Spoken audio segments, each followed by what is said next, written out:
Muito boa noite, obrigado aí por mais uma vez você estar conosco numa edição do Podercast. E a gente conversa hoje com o vereador Antônio Peixoto, ele que é policial civil de carreira, mas também tem uma atuação muito importante na Secretaria de Infraestrutura da cidade de Manaus. Experiências que credenciaram ele a se candidatar a vereador da cidade de Manaus, eleito para essa legislatura, e hoje está aqui conosco para conversar um pouquinho desse desafio de ser vereador na cidade de Manaus, uma cidade com tantas coisas a serem resolvidas ainda. Boa noite. Álvaro, boa noite, muito obrigado pelo convite. Uma grande honra, um grande prazer estar aqui no Podercast. Brian, boa noite. Boa noite. Mais uma vez, um prazer em te rever. E boa noite à audiência qualificada, né, desse grande podcast que é o Podercast. E estou aqui aberto para conversar, falar sobre política, falar sobre o nosso mandato. Então, estou à disposição. Muito obrigado. A gente, antes de qualquer coisa, a gente queria falar um pouco, vereador, sobre a conjuntura política atual, né? Como vereador, o senhor tem sentido alguma dificuldade ou sentido uma certa instabilidade no sistema político mediante tanta polarização e tanta briga aí entre essas duas forças políticas que hoje comandam, digamos assim, as narrativas e o cenário político brasileiro? Eu vejo o seguinte, que nós temos uma realidade hoje aqui na cidade de Manaus, e eu falo de povo, né, que o povo ele precisa ser mais olhado para quem está no poder, seja municipal, estadual ou federal. Eu sou um vereador de base comunitária, sou um vereador do chão ali de fábrica, né, um vereador que a gente chama vereador comunitário. Ontem estive numa comunidade chamada Nossa Vitória. Talvez vocês nem saibam onde fica essa Nova Vitória, ou até a própria audiência. Nossa Vitória ela fica ali na Zona Leste, né, na fronteira do Distrito Industrial com o bairro Grande Vitória e Nova Vitória. É uma comunidade que já existe há 12 anos. É uma comunidade que hoje já está estabelecida, ela já está consolidada, mas ela iniciou como Manaus cresceu. Ela iniciou a base das ocupações irregulares, que a gente chama de ocupação irregular, sim, mas que é uma invasão. E até hoje, Álvaro, ela ainda não tem uma infraestrutura adequada. Com muita luta, aquela comunidade ela vem lutando para conseguir uma rede de água encanada. Uma rede de água encanada. A gente está lutando agora às duras penas com a Amazonas Energia para conseguir a energia elétrica, e aí depois que chegar a água e chegar a energia elétrica, vir o asfalto. Então, esse cenário político, Álvaro, que passou no Brasil por 12 anos, não foi capaz de olhar para aquela comunidade que mais deveria ter olhado. O senhor está falando dos governos de esquerda? De todos os governos federais, porque há 12 anos atrás, nós estamos aqui em 2023, nós tínhamos qual governo? Qual ano? O ano de 2011, 12. Início do primeiro mandato da presidente Dilma.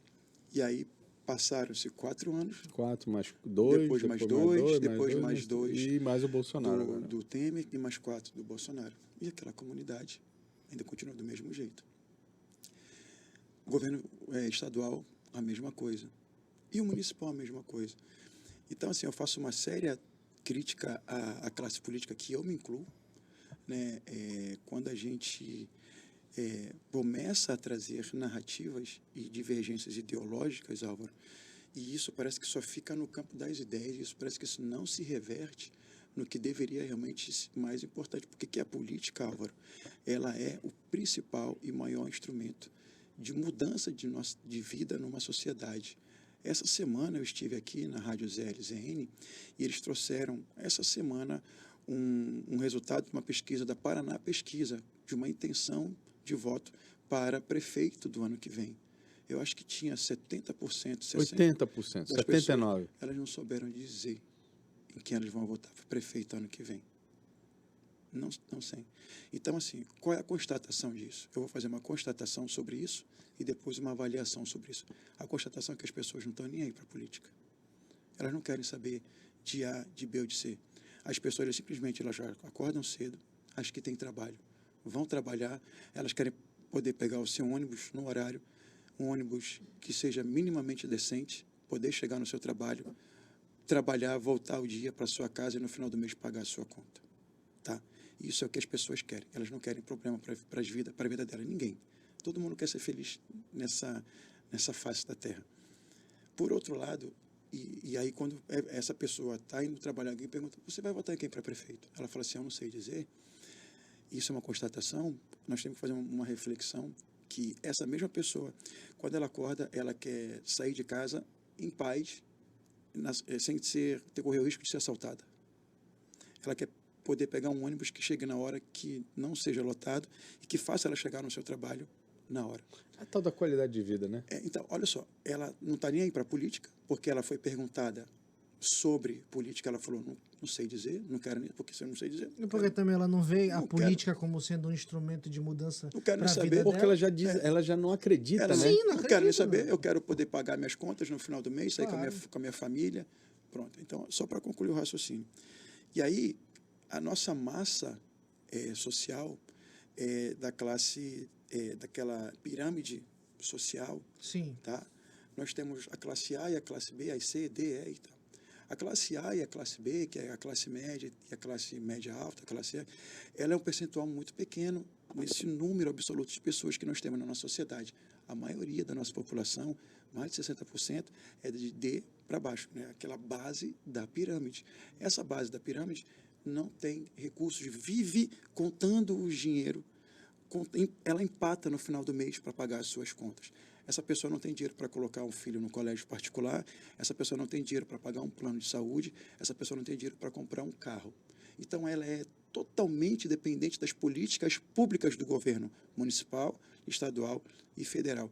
Então, ao mesmo tempo que ela não está nem aí para quem vai ser o próximo candidato a prefeito ano que vem, ela não quer nem saber porque ela não soube responder, mas é a mesma pessoa que quer sair de casa e não quer ser assaltada, é a mesma pessoa que quer sair de casa, o ônibus de qualidade, que não tenha, que não seja lotado, que chegue no horário que ela possa transitar por uma rua de qualidade para chegar no seu trabalho. Ela quer ter trabalho, ela quer ter um emprego, ela quer poder sair e se divertir. E ela não percebe, e ela quer, por exemplo, deixar o filho na escola De qualidade. que seja público, que é porque ela não tem dinheiro para pagar E que seja a escola. bom. Não, ela quer colocar o filho na escola, né?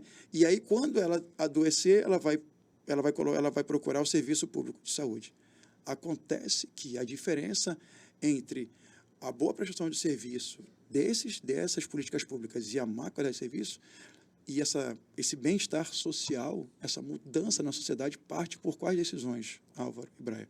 Por decisões políticas, porque essa pessoa não percebe que o ônibus que ela transita é uma política municipal de transporte. A rua que ela transita é uma política municipal de infraestrutura. A segurança que ela quer é uma política estadual de segurança. O emprego que ela hoje tem é uma macropolítica federal sobre economia. Então, é uma pessoa que não está nem aí para a política, tá? Uma pessoa, vamos dizer, analfabeta politicamente, porque ele não se envolve na política. Quando perguntado para as pessoas, a classe política é pior e é mais mal avaliada, então política para essas pessoas é algo que realmente elas não suportam, mas são dependentes visceralmente das decisões políticas. O que o senhor está dizendo é que as pessoas que mais ignoram a política é as que mais precisam dela. Exatamente. É isso, né? Então, dentro dessa E pelo que eu entendi da sua visão política, o senhor acredita na política que serve como instrumento de mudança social. Essa é a política que importa. Mas, Brian, vamos dizer assim. o que é a política? Ela é a maior e principal, o maior e o principal instrumento de mudança de vida em sociedade. A política ela impacta a tua vida, Sim. a minha vida, a família do Álvaro. Então é uma política pragmática. Da família de né? todos nós. Então, se a gente quer sair daqui, de onde nós estamos, e chegarmos em casa, nós vamos transitar em em ruas, entendeu? Nós no trânsito, nós queremos estar seguros. No final, quase tudo é política, né? Quase mas tudo, essa não, mesma gente, pessoa... tudo, é absolutamente tudo Ok, é vereador, política. mas Nós somos essa seres mesma políticos. essa mesma pessoa é quem vota. Perfeito. E aí é que tá. E aí, voltando para aquela... A gente está falando aqui do Implacável, coitadinho, implacável. desculpa, do coitadinho e tal, não sei o quê, mas é ele que escolhe. Não, eu não estou colocando, inclusive, Não, ninguém não, como é coitadinho. o perfil, né? Eu só estou colocando que as pessoas elas não estão nem para a política, mas são elas que acabam, como eu até falei na entrevista, durante o processo eleitoral, elas vão ser bombardeadas por um processo ali de comunicação, de propaganda política. Algumas vão ver, outras não vão ver. E outras vão pegar aí, dinheiro mesmo. por ser obrigação, elas vão lá e votam. Então, aí tem gente que não sabe nem para quem votou. E muitas das pessoas, por não estar nem aí, acaba tendo uma condição de se vender, porque elas se vendem, né, desse ponto de vista político, por uma... Se eu não tenho o resultado da política pública, eu vou ter pelo menos o resultado imediato, que é o dinheiro no meu bolso. Só que aí ela percebe que isso é um ciclo vicioso, é um ciclo negativo, que não vai trazer a ela, aos delas e à sociedade uma condição que a gente... Eu estou com 47 anos, eu não vejo a gente ter uma melhoria social periférica como a gente gostaria de ter. E aí eu queria fazer uma outra reflexão aqui, é o seguinte... Nós temos 40, estamos na casa dos 40, né? Acho que o Brian é o único que não está ainda, mas vai chegar lá. Desse tempo todo, vereador, a gente teve alguma coisa que a gente possa dizer que a política serviu para mudar a vida das pessoas, o bem social? Porque eu acho que a gente tem que fazer essa reflexão também. Tem que fazer esse contraponto, né? Tentar entender o seguinte, beleza, a política é para isso. Eu concordo. Ideologicamente, ela não tem nem partido. Todos os partidos independentes da sua corrente política, eles têm que buscar, né, o bem social, né, de alguma forma. Discordam no método. No método, ok, beleza, mas no caminho. final a sociedade tem que estar bem servida, como o senhor bem falou. Sim. Então, assim, ou a gente tem uma falha do sistema, né, que eu acho que é algo bem profundo isso, a gente admitir que o sistema político no qual a gente vive hoje, ele não é capaz de fazer isso, ou ele é organizado de uma forma que não favorece a boa relação para se fazer isso, ou efetivamente a gente tem que entender que isso parte para um processo mais de utopia social. Então, mesmo. vamos lá, Álvaro. Eu vou fazer o contraponto dessa minha visão também, tá?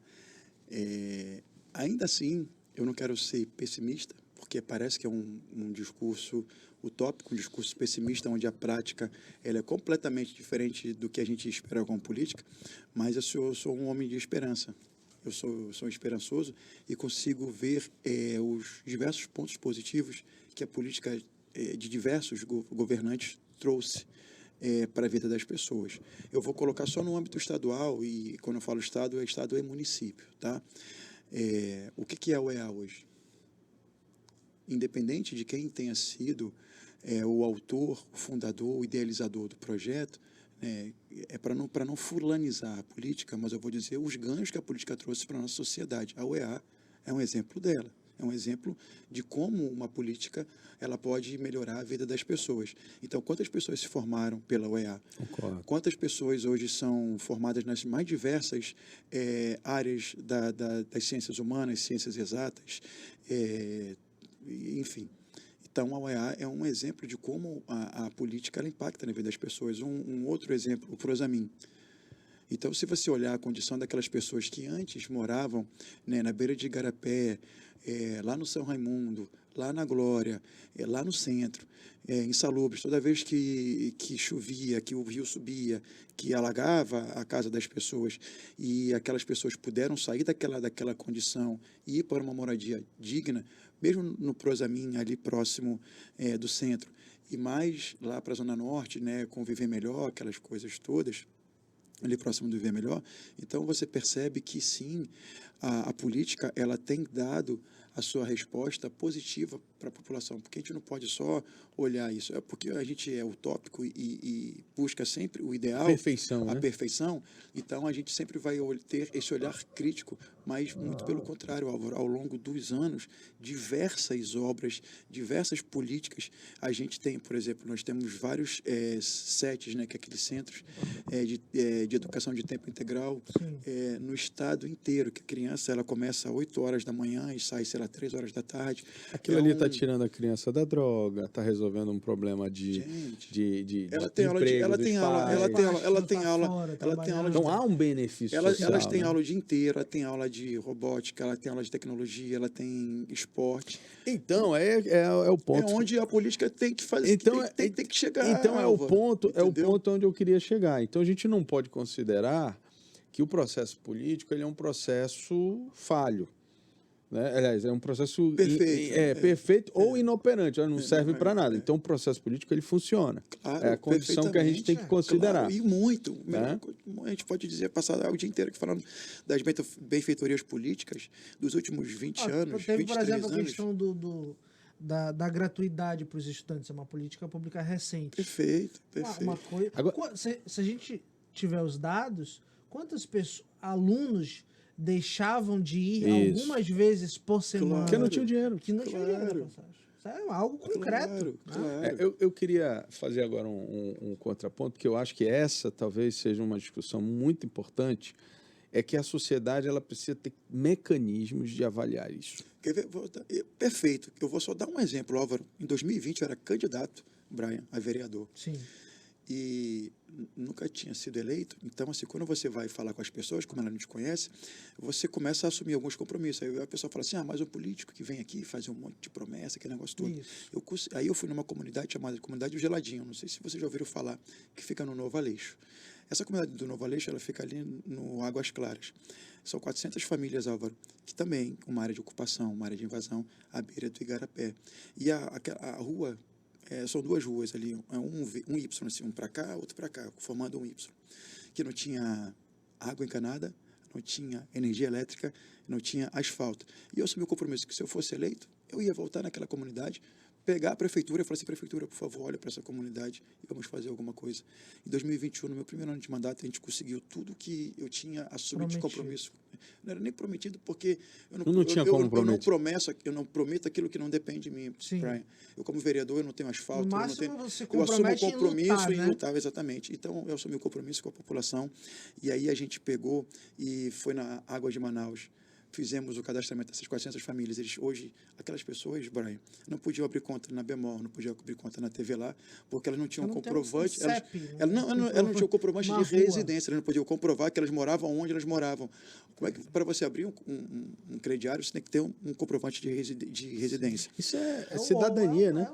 Então, é a dignidade da pessoa humana. Então, olha só, olha como é que o mandato político, o meu mandato como vereador, impactou positivamente na vida de 400 pessoas. Nós fomos à Água de Manaus, eles fizeram todo o cabeamento lá, a rede de instalação de água. Hoje a pessoa abre e tem água encanada na sua casa. Antes ela era de cacimba, de VH de cacimba, a pessoa armazenava água e fazia ali para beber, para lavar roupa, para tomar banho, tudo era na água de cacimba.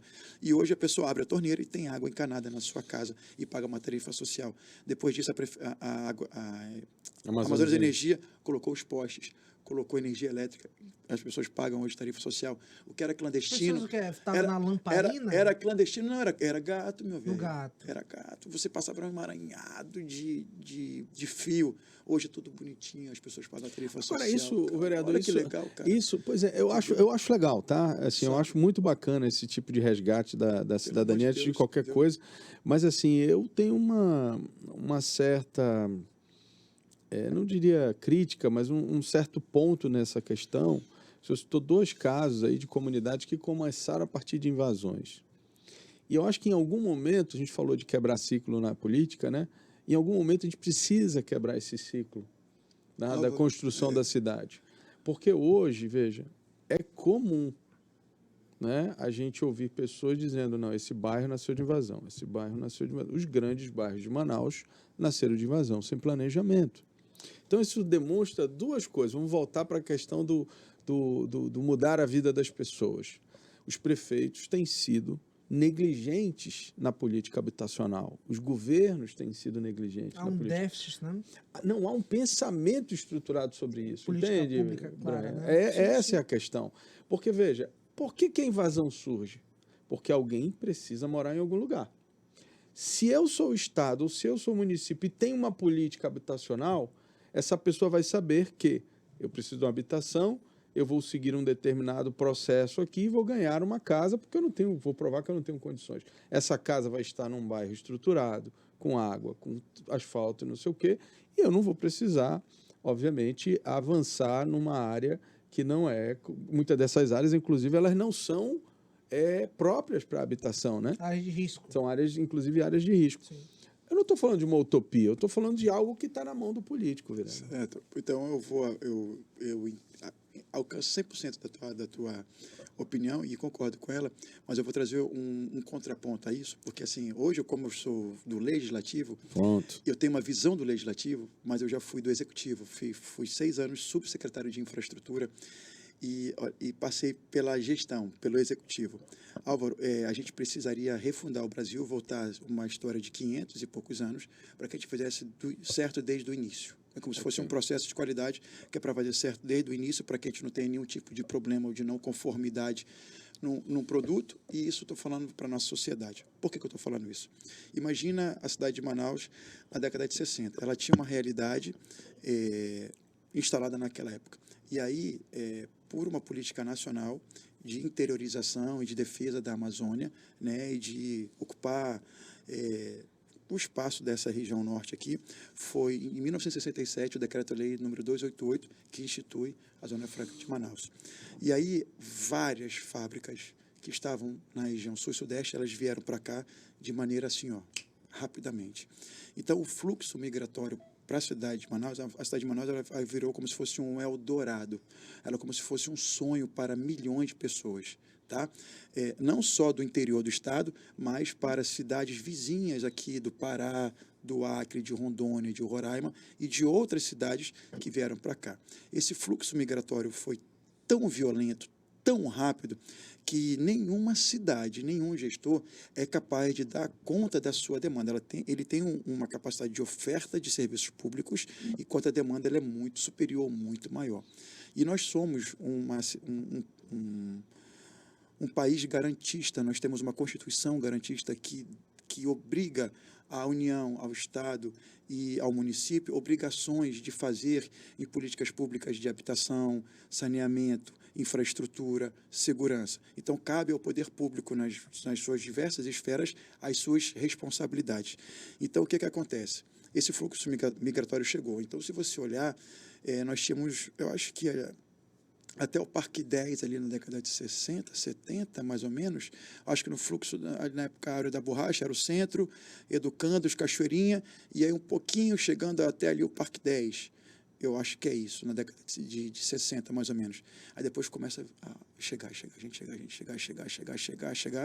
e aí você começa a ter as primeiras ocupações. Então, Manaus, fora esse cinturão ali, que estava um pouco mais planejado, toda a cidade, fora esse núcleo, ela foi instalada à base de ocupações. Então, se você pegar a Zona Leste, que começa do Coroado 1, 2, 3, Ouro Verde, a Cariquara, aí você atravessa a rua, aí você tem o Armando Mendes, aí você tem Zumbi 1, Zumbi 2, Zumbi 3, aí você não tinha a grande circular na década de 60, 70, era como se fosse um ramal do Pau Rosa, era um ramal que ninguém imaginaria que um dia pudesse chegar cidade ali.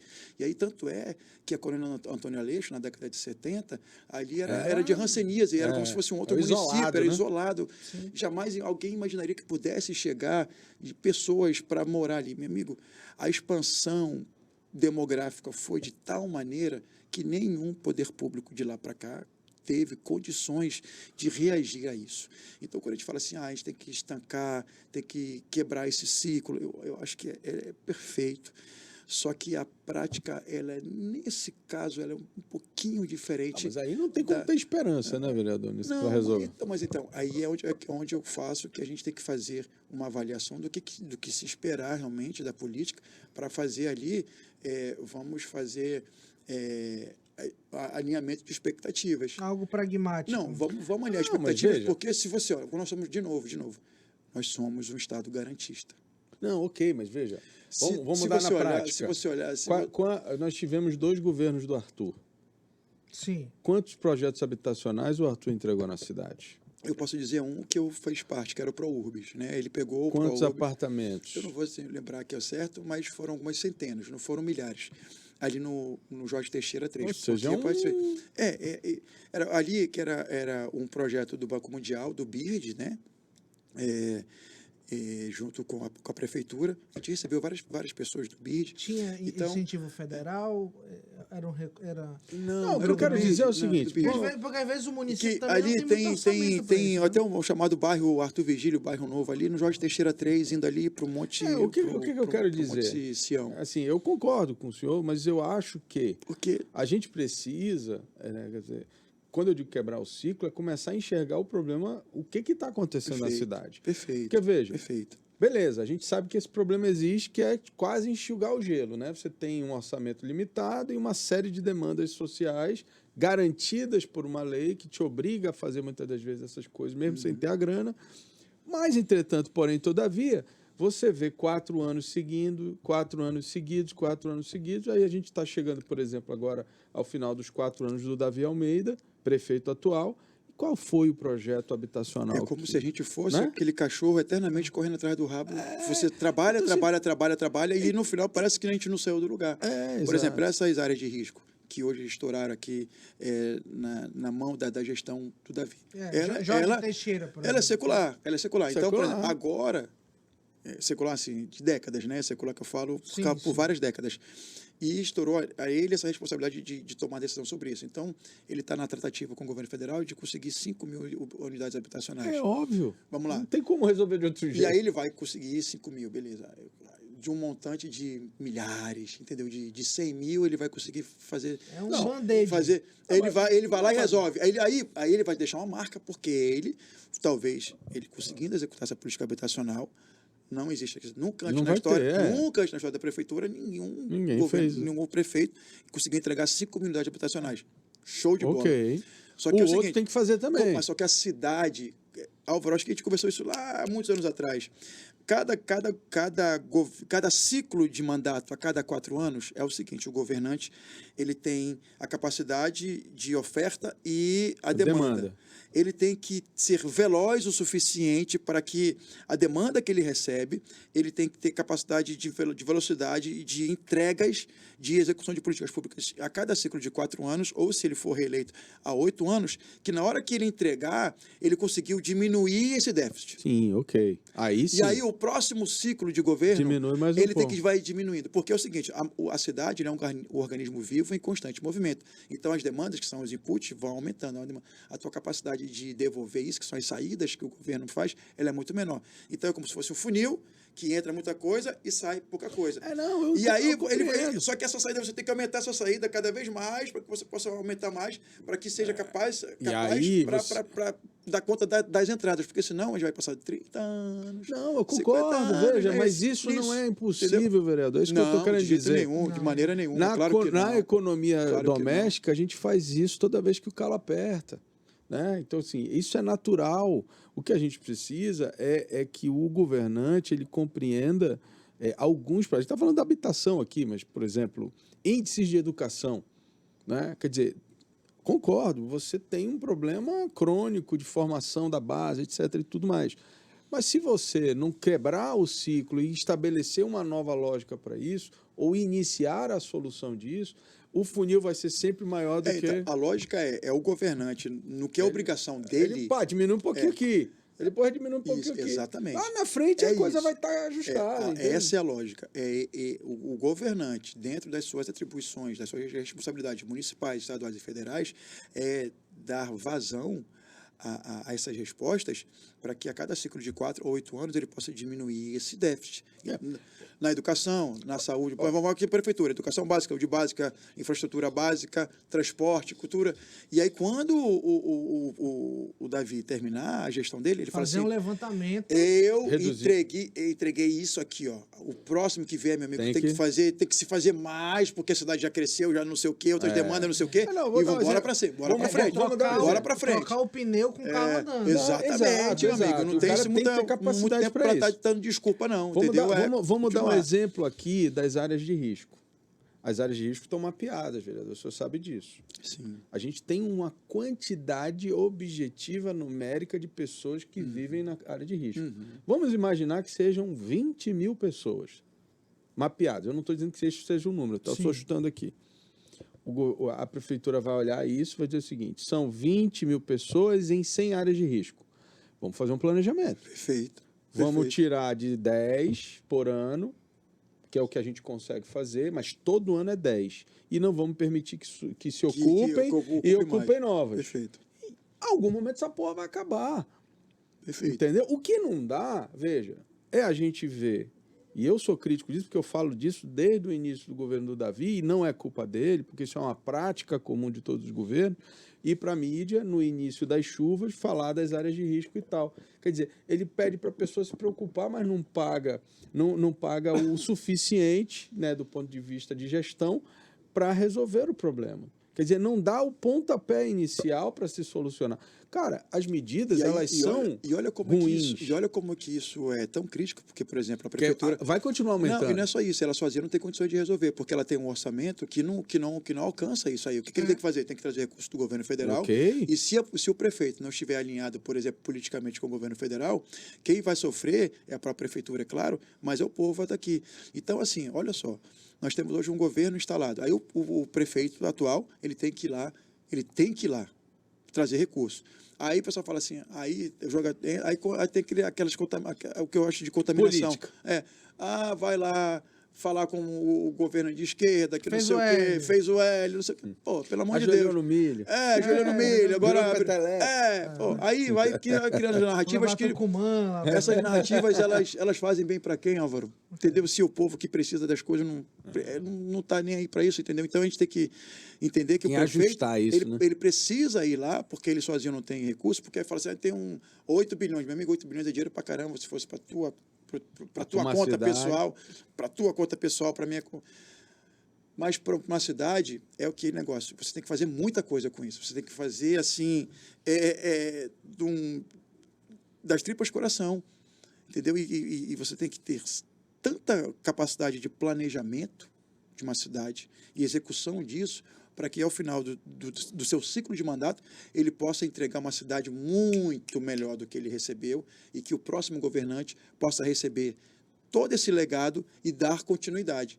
É isso que a gente tem que ter, porque em algum momento a gente tem que zerar isso ou tem que diminuir isso ao longo dos anos, porque senão essa desesperança que a gente tem, ela vai permanecer e é muito ruim. Porque, assim, esse estado de desesperança, né?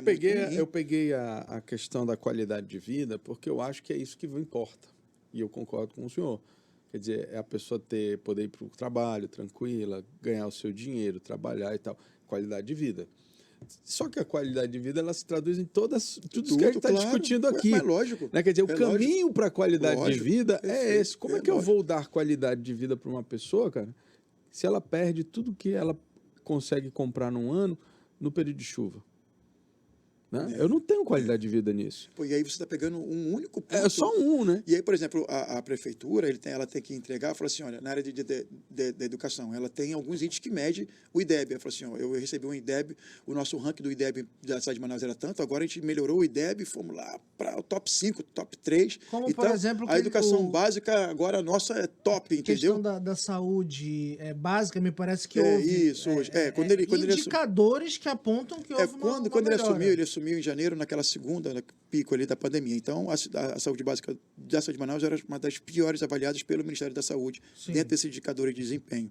Hoje, acho que pelo terceiro quadrimestre ou pelo quarto quadrimestre, é a melhor saúde básica ranqueada pelo Ministério da Saúde. Então, isso é um número que não dá para se questionar, porque não é um número que ele diz que é dele, é o Ministério da órgão Saúde externo que diz que é Que dele. avalia, né, e fala. Muito embora ele fale assim, mas tem problema na UBS, mano, vai Sim, ter sempre. claro. Então, assim, vai ter. O que a gente quer é diminuir isso ao longo desse ciclo. Porque se achar que o governante, no seu ciclo de 4 ou 8 anos, Não vai vai. resolver todos os problemas, Não, aí, esquece. meu amigo, aí é jogar Aí é para a loucura. galera, aí aí é um religioso. discurso vazio, é um discurso vazio. religioso. Ninguém vai chegar em lugar nenhum. Então, é função, dever dele como prefeito, ao final do seu ciclo de mandato, falou assim, olha, na área da saúde recebemos isso, entregamos isso, na área da educação recebemos isso, entregamos isso, na área de infraestrutura recebemos isso, entregamos isso, na área da zona rural.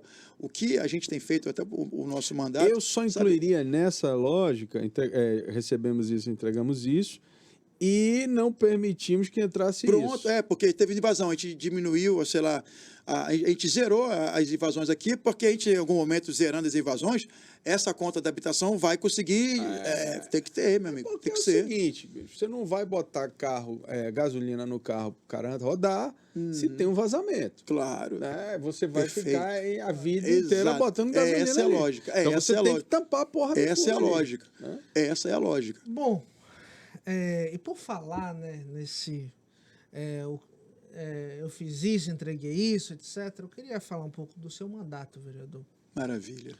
O senhor, hoje, salvo engano, é o vereador com mais leis aprovadas. Mais leis aprovadas, Queria que o senhor exatamente. rapidamente contasse um Que pouquinho. leis são essas? Eu estou muito feliz, Álvaro, porque, de fato, dos 41 vereadores dessa 18ª legislatura, eu sou o vereador com mais leis aprovadas, né? Eu posso dizer, assim, e, de novo, é minha função legislar... Aprovadas e sancionadas. Sancionadas.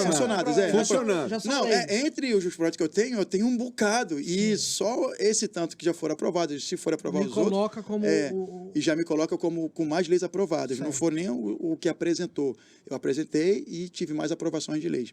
Então, eu tenho a função de legislar e a função de fiscalizar. No meu trabalho legislativo, de legislar, eu posso dizer que a lei tem que ser benéfica para todo mundo. Claro. Aquela lei que melhora a nossa vida e sociedade. Não é lei de nome... Não, de rua. de criadia de... Muito embora a gente, por exemplo, vamos lá, isso também não é menor. Sim. Tá? Isso também não é menor, porque a gente precisa resgatar a nossa história que nós temos. Não, porque algumas leis... um povo sem história é como se... É igual homenagem. É como se a gente fosse... É como se a gente homenagem que já... Essa É como coisa se de homenagem é como se a gente virou... menosprezasse todas as ruas que foram nominadas com pessoas que foram a Djalma Batista, por exemplo, Terreira Aranha, Eduardo Getúlio Vargas, Ribeiro. Eduardo Ribeiro. Sim. Então, em algum momento, alguém propôs isso. Sim. Então, isso também não é menor. Mas eu entendo quando a pessoa faz essa crítica. A crítica né? sobre isso eu entendo, mas assim... E deve ser alvo de uma reflexão. Claro, mas também, por outro lado, também a gente não pode desprezar esse tipo de ação legislativa também, que tem a sua relevância, Claro. a sua importância. Mas vamos lá, a lei do 5G, Álvaro. Em 2021, quando teve o leilão do 5G em rede nacional, só 7 cidades brasileiras estavam aptas a receber a tecnologia 5G. Então, o Correio Brasiliense e o Estado de São Paulo, desculpa, o Valor Econômico, mostrou, olha, beleza, o Brasil aprovou o leilão do 5G, pode ter 5G, mas só 7 cidades das capitais, porque o início era primeiras capitais, que era mais de 500 mil habitantes, e até 2029, as cidades até 30 mil habitantes. Mas ano que vem, que seria ano passado, só 7 cidades brasileiras poderiam receber o 5G. Então, de todas as capitais brasileiras, né? Acima de 500 mil habitantes. Sim. Então, eu fui o autor do texto base da lei do 5G. Apresentei, isso foi na sexta-feira, na segunda-feira apresentei esse texto base. A minha assessoria pegou, entre as 7 legislações, o que eles entendiam que poderia ser a melhor legislação. Essa legislação ela foi construída com a prefeitura e depois com a área técnica das operadoras, e a gente apresentou no início do ano passado o texto final, e quando foi em abril do ano passado a lei foi sancionada. Foi uma construção. Uma construção. Então, assim, isso teve uma iniciativa legislativa minha, a lei do 5G. Eu posso dizer... Ou seja, Manaus hoje, lá na ponta, ele está incluso aí nesse processo inicial do 5G por conta de uma... Manaus, a legislação hoje de Manaus, ela é tão moderna, Álvaro, que no final do ano passado, é só procurar na internet, a Prefeitura de Manaus foi premiada Agraciada. em Brasília por essa lei. Essa lei ela é benchmark, ela é exemplo, ela é case para todas as outras cidades brasileiras. Fala assim, olha, você quer uma lei de 5G? Vai lá, pega a lei de Manaus e coloca aqui. Só adapta aqui. Então, bom. essa lei, Bom. eu acho fenomenal. É uma grande contribuição, porque isso significa a evolução do serviço de telefonia, né? A gente estava no 4 e certamente o 5G é uma série de outras possibilidades que a gente precisa evoluir, com certeza. Uma outra lei que eu acho que é muito importante é sobre a valorização da cultura e do artesanato. Né? A gente tem que valorizar algumas situações. Então, para falar, poxa, o nosso artesanato aqui ele não é valorizado. Então, eu criei uma lei que estabelece no dia do artesanato, a semana do artesanato e do artesanato rural. Eu, andando nessas minhas andanças da comunidade rurais, o que tem de riqueza de artesanato não está no gibi, principalmente o artesanato indígena. Então, eles simplesmente faziam o seu artesanato. Então, uma maneira de você levar emprego e renda para aquelas pessoas é valorizar o artesanato. Por conta dessa minha lei, 4.000 artesãos foram beneficiados ano passado com cursos pela prefeitura. Na Semana do Artesanato, eles expuseram em vários pontos da cidade. Então, é uma lei que pegou um nicho de artesão e valorizou. Então, eu acho que essa lei para o artesanato foi espetacular. Uma outra lei, a lei da transparência, que obriga a prefeitura, através do seu portal, tem um portal da transparência social. A gente não sabe, hoje tem um portal da transparência, Sim. que é transparente, mas a gente não consegue ter os detalhes, só tem os gastos genéricos lá sobre tal coisa e do fornecedor, mas você não consegue ter. Então, eu criei uma lei que cria o portal da transparência social, porque a gente gasta muito, a gente que eu falo, poder público municipal, com serviços sociais, mas às vezes a avaliação que as pessoas fazem disso é muito ruim. Mas a prefeitura fala assim, não, mas eu gastei aqui, aqui, aqui. Então, é uma maneira de obrigar a prefeitura e a população a ter o controle desses gastos da lei da transparência municipal. O outro é a lei da ficha limpa municipal também. Tu já viste alguns casos que tem empresas que recebem dinheiro da prefeitura e não repassa para o trabalhador? Sim. Sim. Já viram isso? É Clássico, principalmente né? terceirizada. Terceirizado. Então, eu criei uma lei que proíbe qualquer repasse para a empresa se ela não tiver comprovado o pagamento da sua folha de pagamento. Cara, é absurdo Interessante isso, isso. né? Você imaginar que uma empresa não paga quem fez o serviço, né? O governo Mesmo muitas recebendo. vezes já quitou A gente teve caso agora recente de merendeiras, de não sei o quê. Então, o governo passa para a empresa Sim. recebe o de recurso e não paga a merendeira, não paga Isso aí é o a fim da tiazinha picada. lá que faz a limpeza lá. Sim, sim. Então, assim, tem uma lei minha hoje que proíbe qualquer repasse. Vamos falar o seguinte, o primeiro pagamento ele é feito, Ok. ok? Tem que fazer. Porque eu não tenho do como zero, comprovar. né? Do zero não dá. Mas o segundo pagamento eu só te faço se O você primeiro- comprovar do primeiro que eu te fiz, você pagar a folha de pagamento. Entendi. Tem que Entendeu? comprovar o anterior. Porque Entendi. o próximo Então, tá o ente público ganhou uma configuração fiscalizatória também. Claro, Né? a gente tem que fazer lei que melhore a vida das pessoas lá, porque senão a gente não proteger o trabalhador, meu amigo, não dá. Então, só para dar exemplos de lei minha que teve relevância para a sociedade. Isso do trabalho legislativo, do trabalho fiscalizatório, eu fiz várias indicações. Tem uma indicação minha que criou o Ilumina Manaus Rural. Sim. Manaus, O senhor que... Manaus tem hoje quase 100 mil pessoas, Álvaro, que moram. 11h44. Nós temos hoje uma cidade com... Se você olhar, essa mesa é o município, a área geográfica do município de Manaus, ok? Sim. Ok. Manaus, geograficamente Manaus. A cidade de Manaus, onde nós moramos, que é a nossa zona urbana, é esse microfone aqui, essa área desse microfone aqui. seja, Todo o restante é rural. Aqui se concentra 2 milhões e 100 mil pessoas, e 100 mil pessoas espalhadas aqui na zona rural. Famílias, rural terrestre e rural ribeirinha. Então, tem pessoas que não têm acesso à energia elétrica, não têm acesso a uma luz de LED, uma iluminação pública. Então, através de uma indicação minha, a gente criou, no âmbito municipal, o Ilumina Manaus Rural. Porque aqui nós temos o Ilumina Manaus, que é a iluminação de LED aqui na cidade. Eu falei, então, faz o seguinte, prefeitura, pega essa luz de LED e leva para a comunidade rural.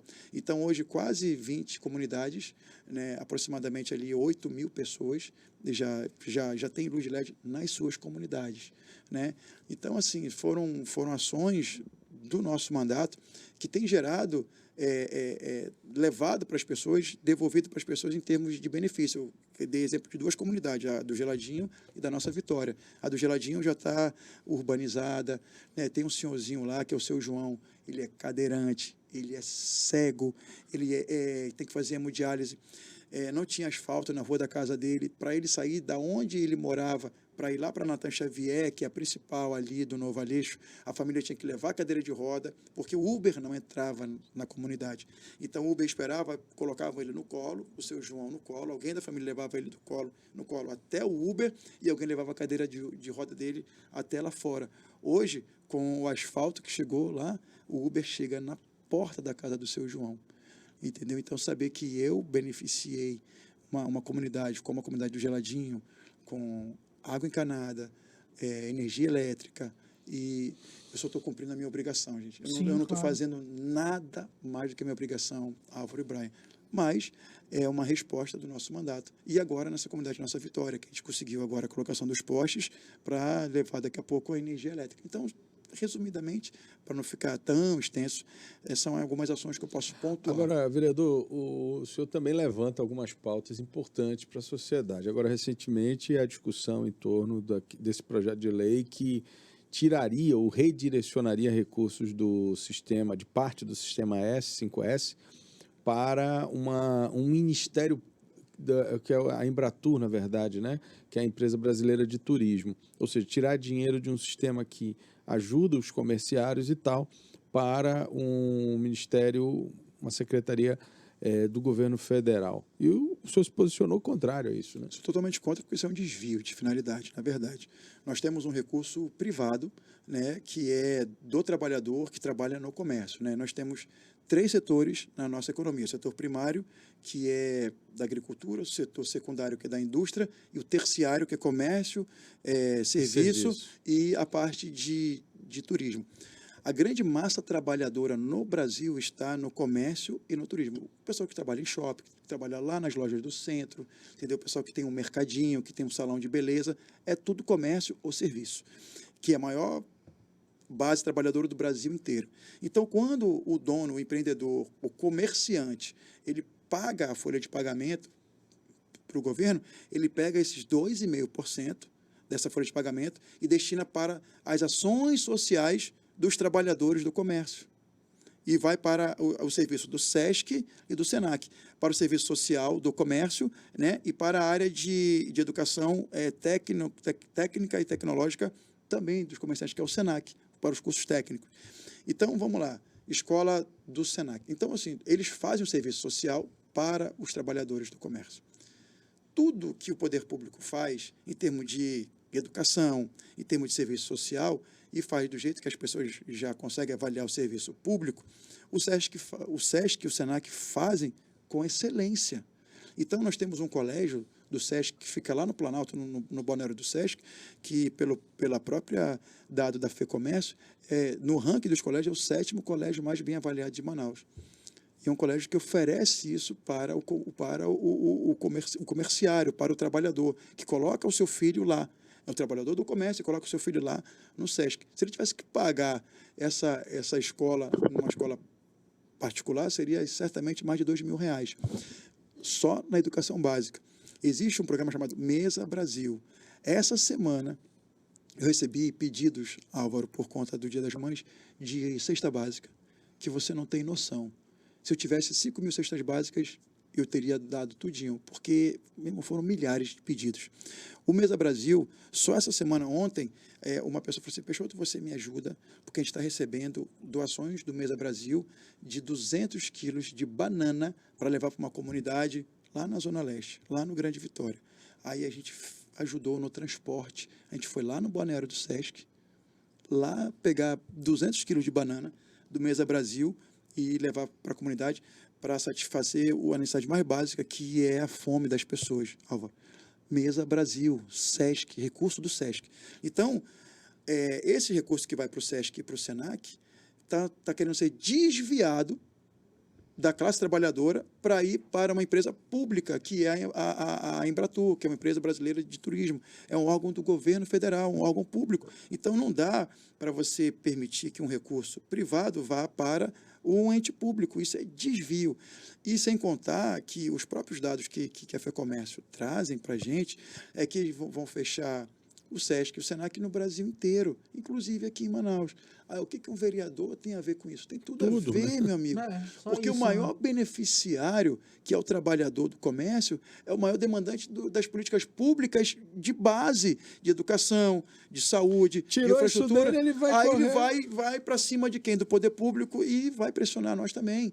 Entendeu? Então a gente tem que falar assim, não, gente, já tem uma situação estabelecida. Organizada, Álvaro, né? Já foi lá no centro, tem o Henrique Martins, aí tem o Sesc lá. Aquela classe trabalhadora toda do Sesc almoça ali, aquele né? pessoal que eu falei que sai de casa cedo para chegar no trabalho lá no seu horário, que não quer nenhum tipo de problema, não tem muito dinheiro, meu amigo. Hoje, o quilo da comida está muito caro. Para você comer hoje em restaurante é muito caro. O que eles fazem? Ele tem uma carteirinha do Sesc, ele vai lá dentro do Sesc e almoça no restaurante do Sesc, aí paga um preço assim simbólico. Então, isso não vai ter, o trabalhador não vai ter direito a mais isso, meu amigo. Como é que a gente não pode se indignar? Álvaro, a gente viu tantas campanhas hoje em dia, agora recente, indignados com algumas situações na internet, e eu não vi uma mobilização da sociedade, dos órgãos de imprensa, sabe, da grande mídia e das pessoas por uma situação dessa. Sim. Então, é um projeto de lei de conversão, né, que saiu da Câmara... Inclusive, um deputado estadual. Na Câmara dos Deputados, exatamente. E já saiu, e quando saiu com uma emenda de um deputado federal e inseriu 2 artigos, o artigo 11 e o artigo 12, e agora está no Senado, que é a casa revisora desse PLV 09/2023. Então, a campanha é, senadores, não aprovem isso, nós temos 3 senadores aqui, entendeu? E é onde eu não quero entrar nessas questões políticas, porque eles têm que convergirem nisso daí para proteger a classe trabalhadora, entendeu? Então, nós temos 2 senadores que eu acho que são governistas e um senador que eu acho que não é governista, mas, independente de ele ser governista ou não, eles têm que ter os seus pontos de convergência para a classe trabalhadora e não permitir que os artigos 11 e 12 sejam aprovados, porque diversas unidades do Sesc e do Senac fecharão no Brasil, inclusive aqui em Manaus, o colégio do Sesc, o programa, o PAES, que é o Programa Alimento Seguro do Senac, que forma padeiro, forma chefe de cozinha, que dá curso profissionalizante para o setor de bares e restaurantes, que, por exemplo, a Abrazel é cliente do Senac, né, quando um dono de restaurante pega o seu chefe de cozinha e fala assim, vai lá no Senac fazer um curso de manipulação de alimento, vai lá aprender a fazer pão, né? E a pessoa faz pão e depois vai abrir uma padaria, vai empreender. O trabalho que o Senac faz com o curso profissionalizante é uma coisa extraordinária no Brasil inteiro. Álvaro, acabei de me lembrar. Isso é tão sério que a gente tem um grupo de WhatsApp da minha família. O meu primo, um primo meu que já é adulto, ele está fazendo um curso, acho que é de padeiro, em Belém, no Senac de Belém. Aí no grupo da família eu coloquei assim, atenção família, eu queria que vocês colocassem o e-mail de vocês, porque o meu professor lá do Senac falou que corre o risco de fechar, então vamos assinar isso lá em Belém. Vamos assinar esse abaixo-assinado aqui. A previsão é 100 cidades afetadas. 101 cidades. Gente, então assim, tem no link do Senac, senac.com.br, do site deles, que a gente pode clicar e assinar esse abaixo-assinado. Então, a gente precisa reverberar isso, né? Colocar link, algum banner dentro dos sites. Vocês que são da imprensa, tem tantos outros amigos de imprensa, gente, vamos dar força a isso, divulgar isso, vamos ser contra isso aí, porque quanto mais pessoas pressionarem, os senadores se sentirão pressionados né? Assim como se sentiram pressionados algumas pessoas agora, num caso recente envolvendo animais, que tem que ter isso. A gente não pode deixar de ter essa discussão, mas vamos dar também a mesma importância ao que está acontecendo com o SESC e com o SENAC, que vai prejudicar o trabalhador do comércio, Álvaro. Não dá para aceitar isso. Vereador Antônio Peixoto, queria agradecer a sua participação aqui no Podercast. A gente estima muito, o bate-papo foi interessante, né, Brian?